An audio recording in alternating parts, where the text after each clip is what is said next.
गरुडगमन तव चरणकमलमिह मनसि लसतु मम नित्यम्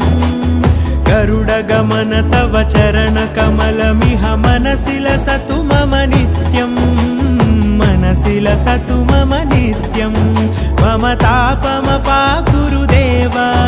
मम पापमपाकुरु देव मम तापमपाकुरु देव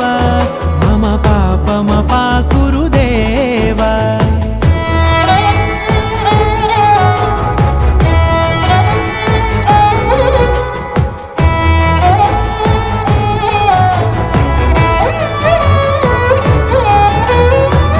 जनयन विधिनमुचिहरण मुख विबुध विनुत पद पद्मा जलजनयन विधिनमुचिहरण मुख विबुध विनुत पद पद्मा विबुध विनुत पद पद्मा